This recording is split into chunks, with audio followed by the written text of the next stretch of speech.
Well, as you can see by our notes, we're going to be talking about one of the many things that Solomon is talking about. The wisdom of Solomon is something that we still refer to today, roughly 3,000 years after he was on this earth walking around and dispensing wisdom.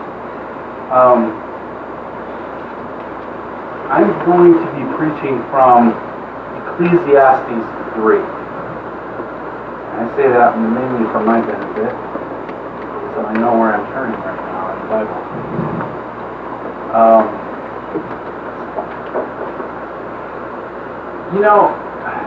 Sometimes, I don't know about you guys, but there are some times where I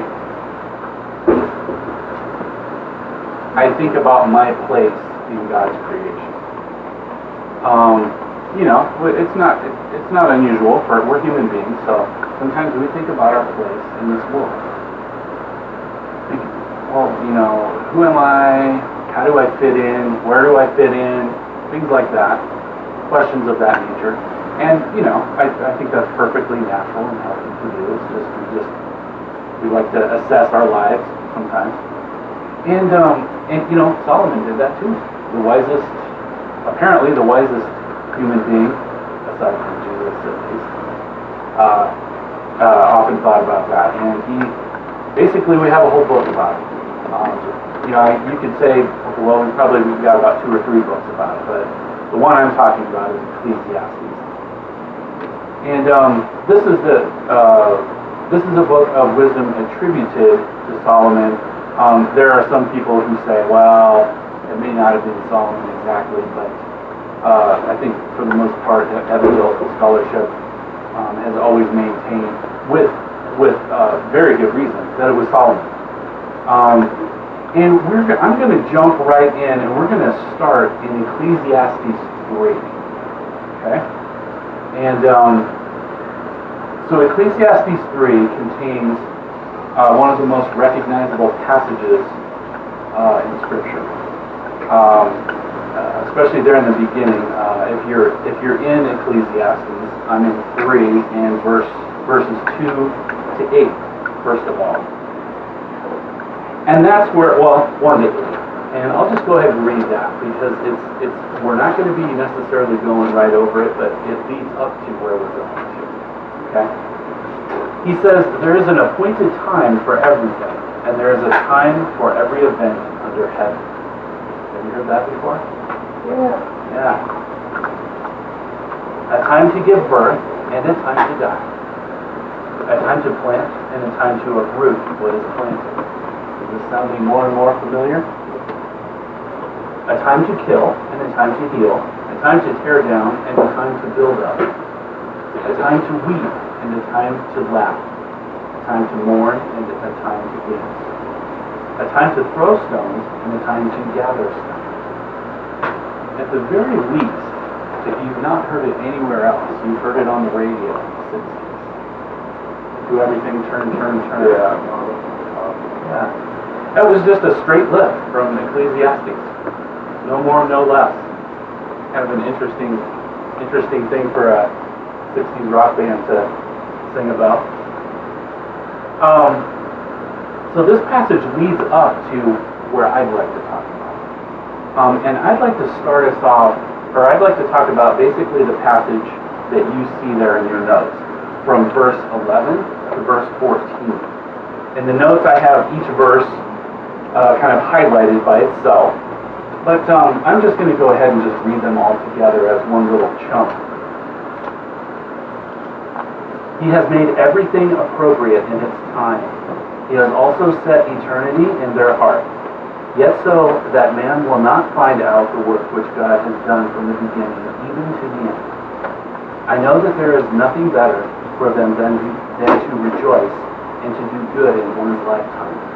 Moreover, that every man who eats and drinks sees good in all his labor. It is the gift of God.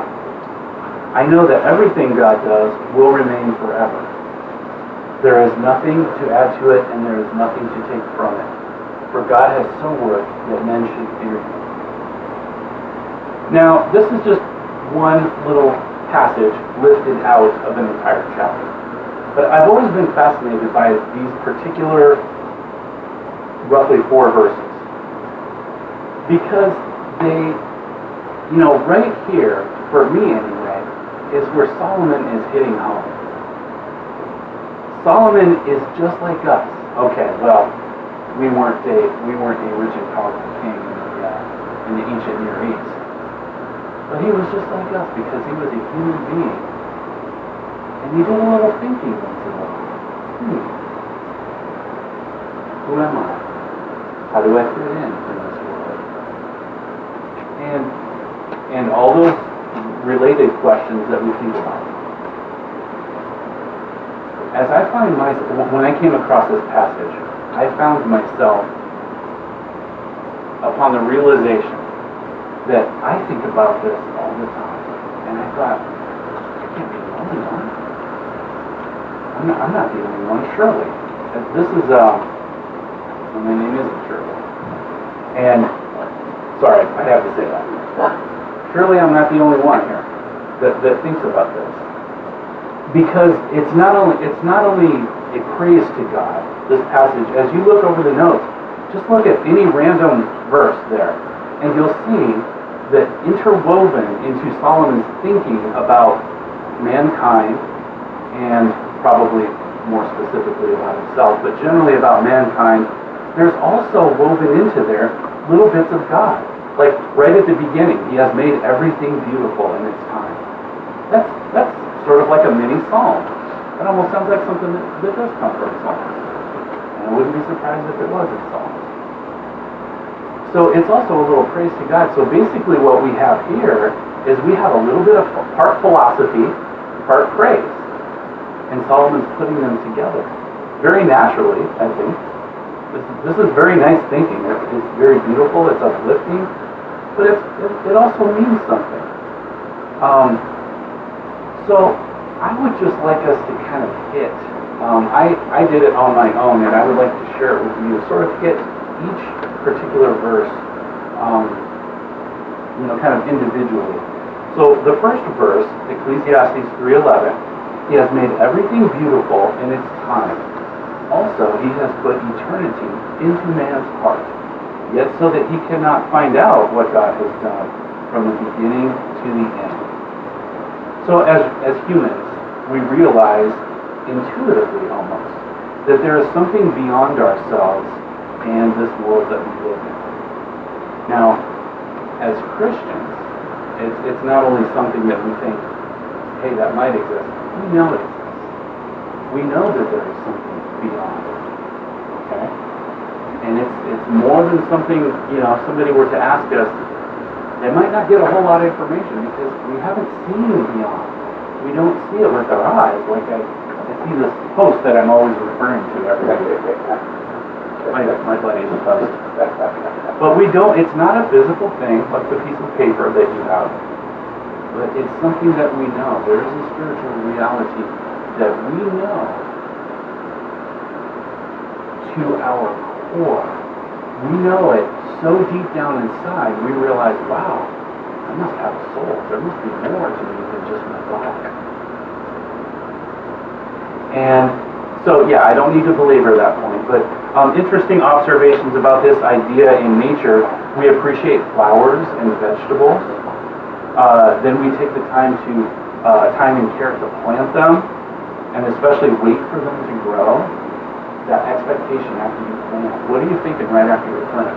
Well, I hope the rain doesn't do this. I hope the sun doesn't do that. I hope the squirrels don't get it. Yeah, exactly. Yeah, you're almost, you could be anxious about the situation, but it's something that we do with care. Okay, until they are ready to be enjoyed. So basically, when God is saying He has made everything beautiful in its time, or excuse me, God didn't say this, Solomon did, about God. He says everything is made beautiful in its time. There's almost a beauty in that, isn't there? There's this interesting kind of beauty that we see about watching watching people grow up. I was going to say our children. I don't have children.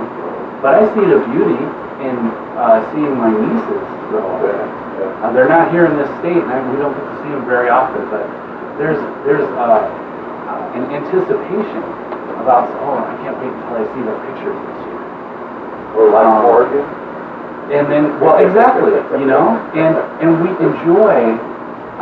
enjoy that process. It takes time. And I got to be honest with you, I've enjoyed growing into my 40s now, and I'll be pushing 50 years. And I actually enjoy that. And I've had some people say, yeah, wait a few years, and they really do enjoy that. Of course, I'm not going to enjoy certain things. But I'll tell you this, I've enjoyed my maturity. I've enjoyed seeing myself mature.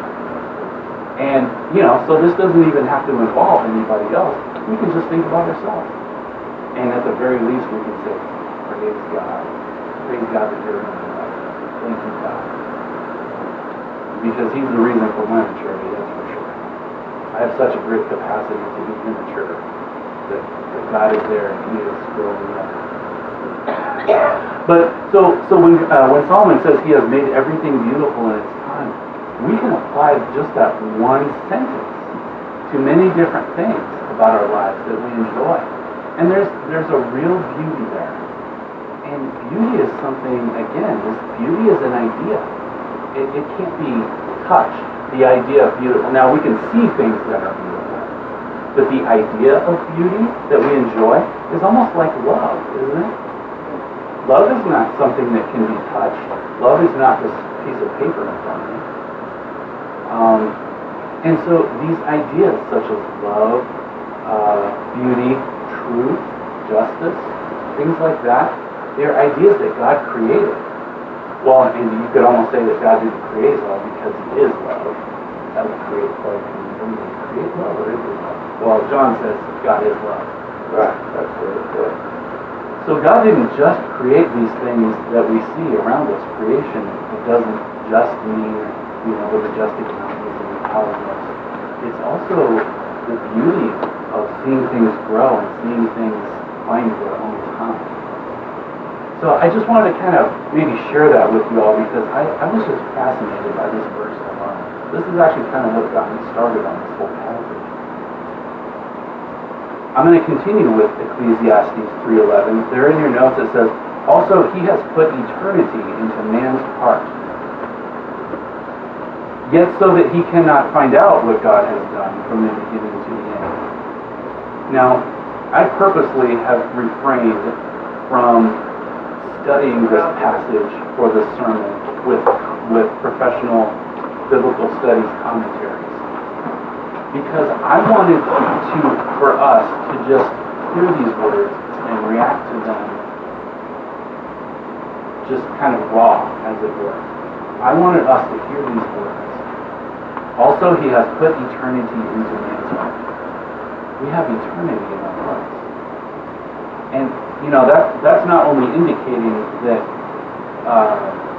God is giving us everlasting life, but He's giving us the awareness of something beyond, something beyond ourselves.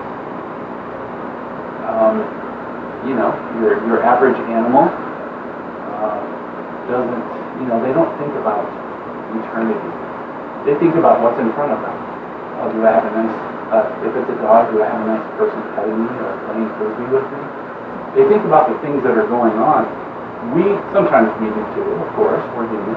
But we're human, which also means that we have eternity set in our hearts. God has given us an awareness of that. Now, before humanity fell, obviously it was intended that Adam and Eve live forever with God and enjoy Him in the garden. Things happened. We know what happened. The rest of Genesis, or Genesis 3 specifically. And that was something that we, I was going to say maybe something that we lost, but maybe it was more specifically something that we gave up in the garden. But now we have it back. We have it back because of Jesus. And so now, the fact that we have eternity set in our hearts means more because not only can we imagine it, but we have it. Now, I do not have a lot of things that I can imagine. I can imagine a huge music studio the size of a city block. It belongs to me and Jason and our buddy.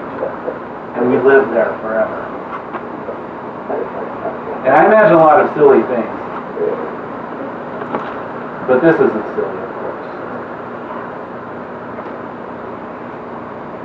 But it's something that not only can we imagine, but it's something that we have. That's a big deal to us. There are a lot of things that we don't have that we maybe would wish for. That would be nice, that would be nice. But we don't have it. But the most important thing that we could ever imagine, we have. So this idea, what we're reading here, this wisdom of Solomon, is incomplete by itself. Because Solomon is saying, well, God has put eternity into man's heart. But Jesus says, true, but I have given mankind eternity. So, wise words from Solomon. It's lovely to hear from them, but it's also nice to hear his words in light of who we are as believers. Okay? So, on to the second part, or the second verse, I should say. Ecclesiastes 3:12. Solomon says, I perceive that there is nothing better for them than to be joyful and to do good as long as they live. Solomon, again, is thinking about who we are and how do we fit in. He's talking about joy in the work of our hands. And not so much just our hands, not as though we were physical laborers, but joy in our work. That could mean something as simple as doing a simple task at work. I don't know what that would involve, something with a computer, something with a cash register. But it could also mean creating as well. Because I'll tell you this, especially after having known Jason for all these years, Jason and I met under I was going to say it's not a pretense. We met, the reason that we met is because of music. He was with a couple guys that were looking to get together with a couple other people to create a band. And I just happened to be another guy. Me and my buddy Jim lived across the river, and we saw a message online, and we responded to it, and lo and behold, here we are all these years later. And I've realized, and I've told Jason and our friend Jim this, that I enjoy songwriting so much. There's almost nothing I love about it. It gets me really jazzed. And we get to create a song, and we go on and we create another song, and here we are 10 CDs later, ish. And it's just fun. And we're not really a band anymore. We don't go out and play this stuff, but I just love writing music so much. But also, I go to work every day. And part of my day, I'm operating a cash register. And I'm asking people, how may I help you? And I'm doing certain things for them. I work at customer service, so I ring people up maybe for a few things, but then I also help them with other issues. And I love that so much. Now, you're probably thinking, really? Because I've complained about work so much from right here, and I realize that I do. And I need to be equipped being a complainer. But I will tell you this, we have bad days, obviously. There are days that we wish, oh boy, this needs to end quick. But the reason that I'm at work is because I like people, and I like helping people. And I like the thought of somebody coming in, whether they're having a good day or a bad day, they just need something to be done for them, a specific thing at our store. And I love smiling, laughing with them, maybe cracking a joke a little bit, and maybe they are having a hard day. I love the challenge of thinking, I'm going to make this person smile. I'm going to make them walk away thinking, hey, maybe my day isn't so bad after all. Isn't that nice? Doesn't always work out. Sometimes I get shot down. But more often than not, it works pretty well. And I love that so much. And I feel that I have created a certain way. Now, it wasn't something that I did, it wasn't work with my hands, such as, the stereotypical farmer working with his or her hands all day. But, here I am living in the middle of the city. I don't have a farm. I don't have much to work with my hands. So I do the best I can, and I earn my money that way. But I have created something, and we all have that. So that's just my experience. But we all have that opportunity to do something every day, whether it's at a job, or it's at other events, or it's with family or friends, wherever we may be. We have this opportunity to think that there is nothing better for us than to be joyful and to do good as long as we live. Okay? So most things in life can either be profoundly enjoyed in their proper setting, or they can be perverted beyond recognition. I'm still here in Ecclesiastes 3:2. So what I'm thinking of when Solomon says being joyful and talking about doing good as long as we live, I think of certain things in our lives, certain common things that come. Love. Work. Now, sometimes you think work, I don't like work so much. I'm putting work out there as a positive. So there's love, there's work, marriage, our calling on our lives, housework, yard work. Okay? Doing each of these things can result in something that we enjoy. So for example, or either enjoy, or it could be changed into something maybe negative. For example, love becomes jealousy. Work can become drudgery. Marriage can become bondage. Calling becomes confusion. Housework becomes housework.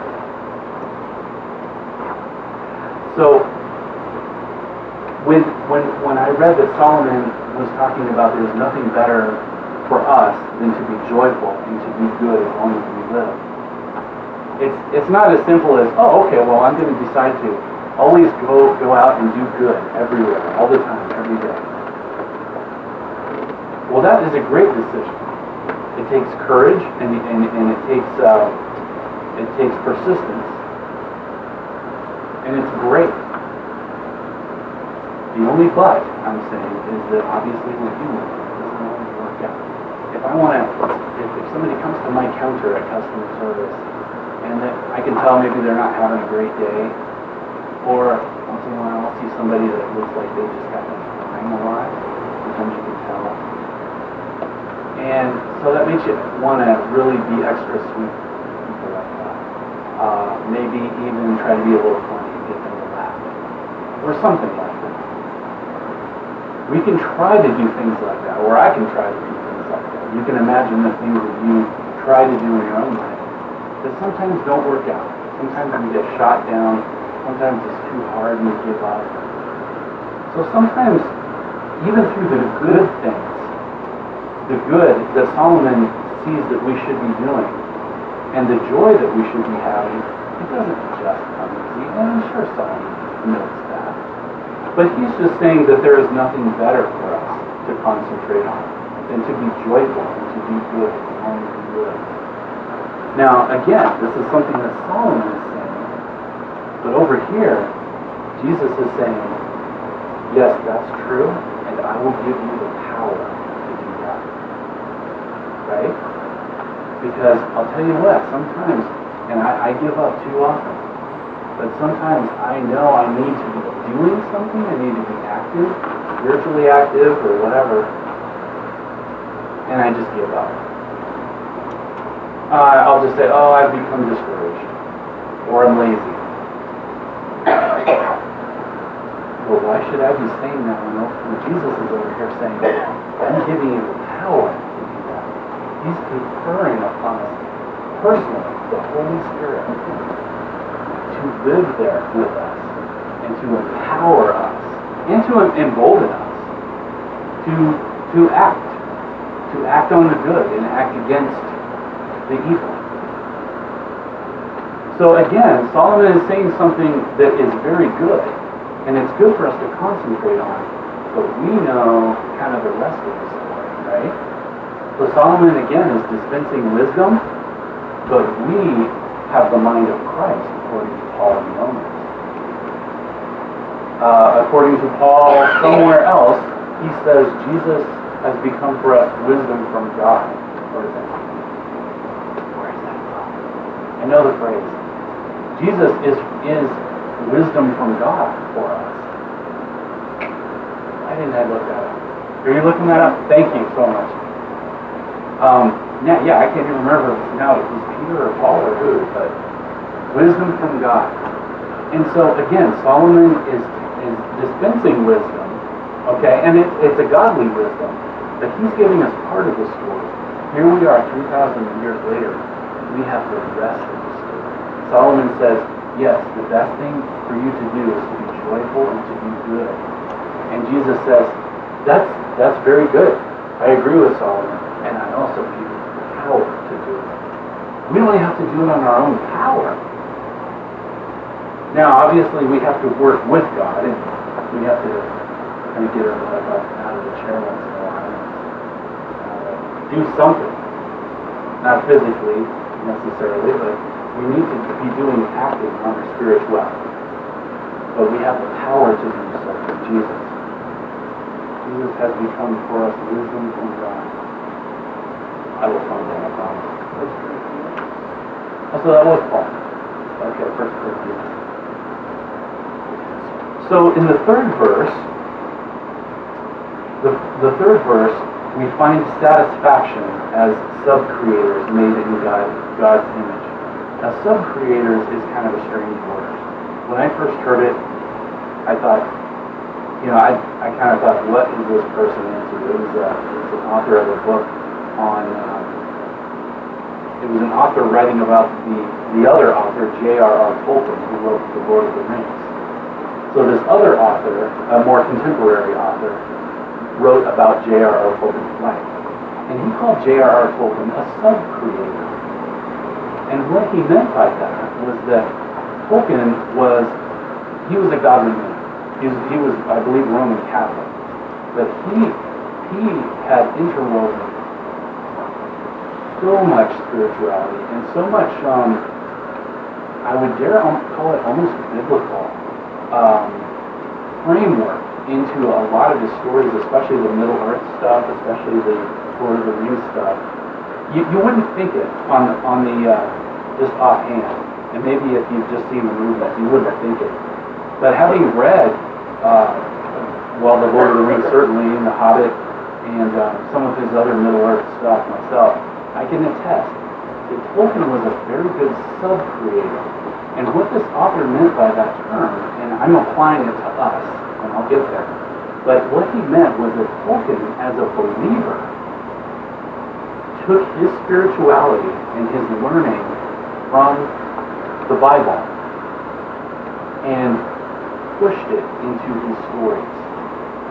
And as God is a creator of us and everything in the cosmos, so we are creators of, he called J.R.R. Tolkien a creator of Middle Earth, certainly, as this imaginary place. But as God was the ultimate creator, Tolkien is a sub-creator. Okay? So Tolkien is not the creator, because we already have a creator, God. He was saying Tolkien is reflecting God's image, as we do from Genesis 1, by also creating. So just as God created, we have certain people like Tolkien, or you or me, who are also creators. Now we're sub-creators. We're kind of like little creators. We're not Christ, but we're Christians, right? Okay. So we find satisfaction as sub-creators made in God's image. And Solomon says, and also that everyone should eat and drink and take pleasure in all his toil. This is God's gift to man. So, and that's what I'm talking about, taking pleasure in the toil. Taking pleasure in the work of our hands. Again, I'll share from my own life. I work at customer service at a store, at a department store.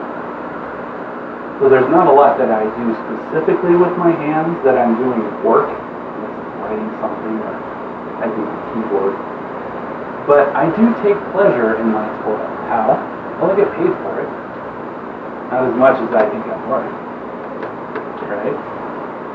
But I do get paid for it. And when I get my paycheck, I certainly enjoy that. No less than the rest of you. It's nice to get that check. But wasn't it also a toil? Wasn't work also a toil from the Garden of Eden? Wasn't toil a curse from the Garden of Eden? This harkens back to the mystery of God's purposes in verse 11. Who else but God can reveal a silver lining on a curse? Working with our hands reveals that we have a purpose, and it is partially fulfilled when we reflect being created in the image of God. So God worked for 6 days. Remember that way back in Genesis? He worked day 1, 2, 3, 4, 5, 6, and then what did he do on the 7th? Right.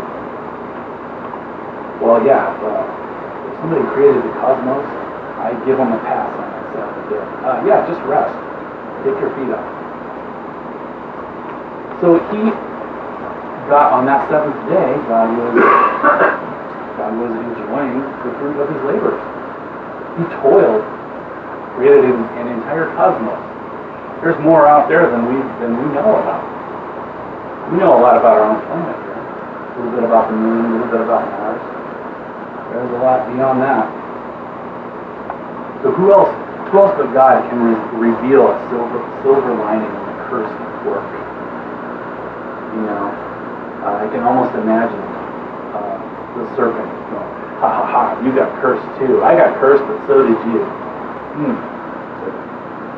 And then God comes back and tells us, this work thing isn't a total curse. When you work, you get something for it, right? And you get to enjoy it. I like that. Sometimes being with Jason and our buddy Jim on Thursday nights when we usually get together isn't always fun. Sometimes in the winter it can get a little chilly out. Sometimes in the summer it can get a little toasty. And sometimes maybe I've just sat all day. I don't want to be sitting around in front of my keyboard. I would rather be up moving around. But I always think, at the end of the night, I think, wow, look what we did. We created an entire song. Sometimes we create 2 or 3 songs. And that's not something that you can put your hands on. It's not something that we're getting paid for. How does that work out? But it's something that we enjoy nonetheless. It's toil, in a sense, because we're working. We're exerting our minds on this thing. And we do that all the time. So,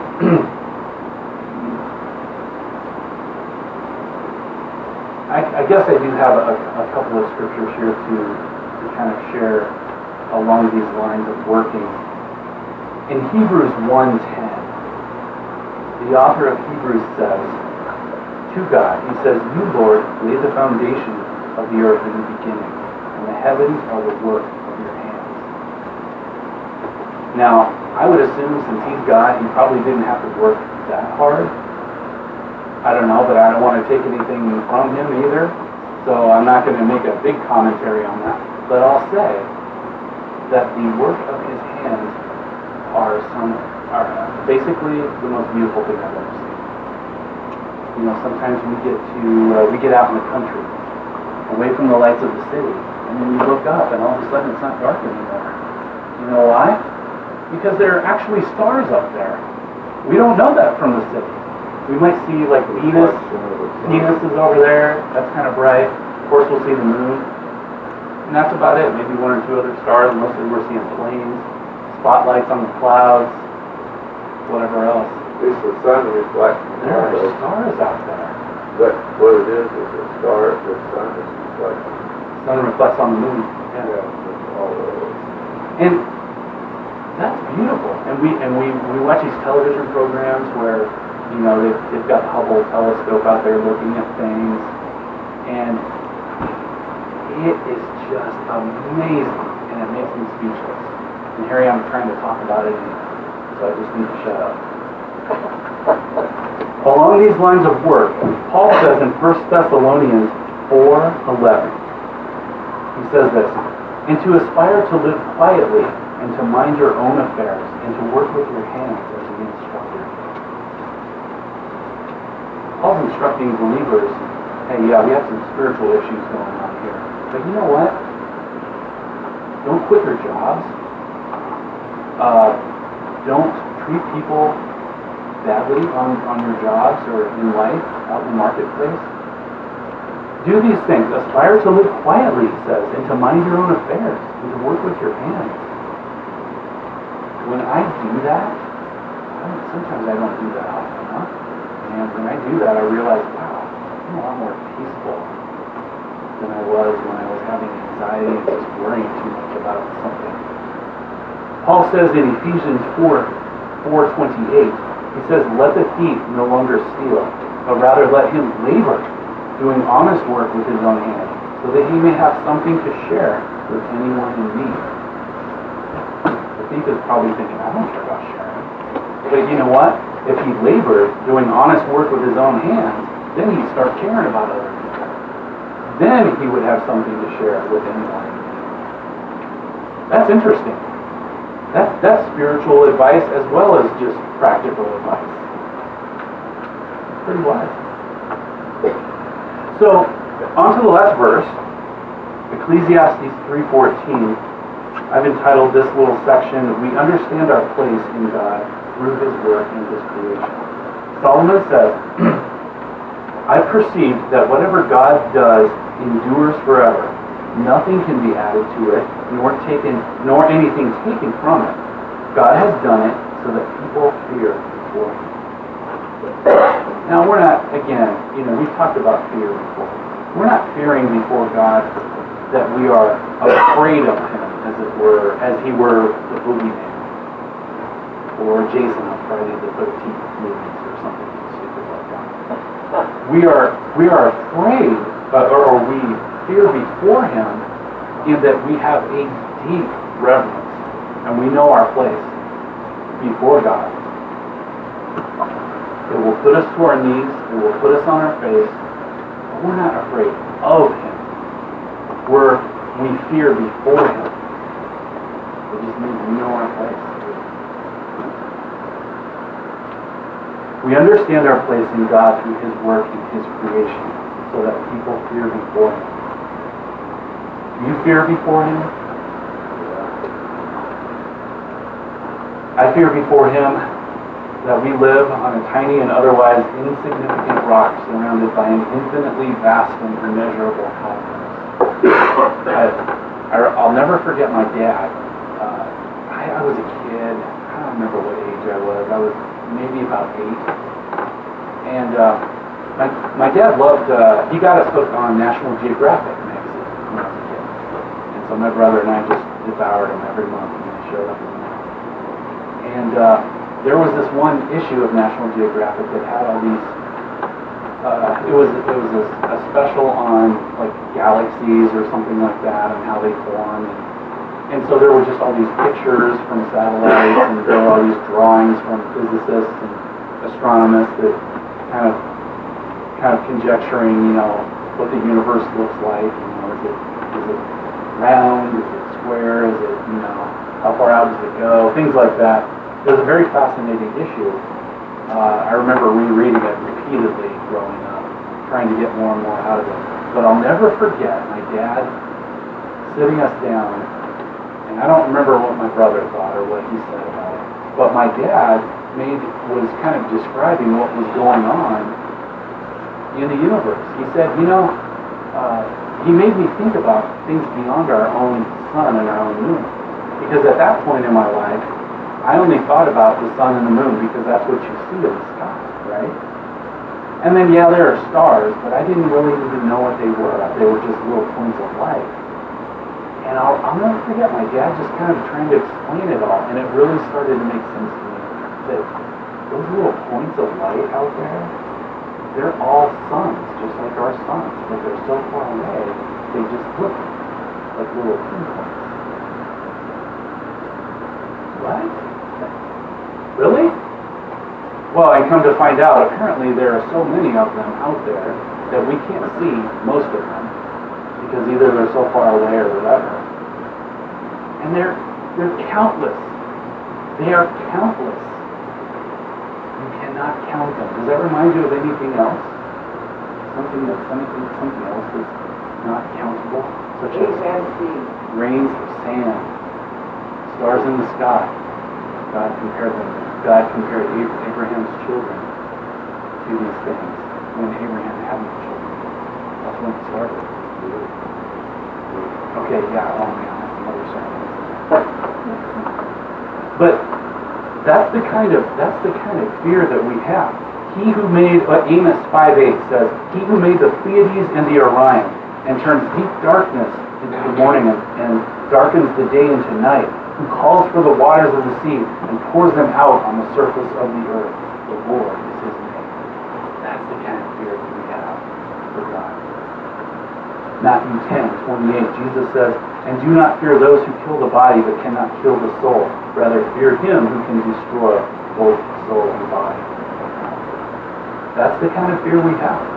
Luke 12:7, Jesus says, why even the hairs of your head are all numbered. Fear not, you are of more value than many sparrows. Paul in Galatians 4 says, in the same way we also, when we were children, we were enslaved to the elementary principles of this world.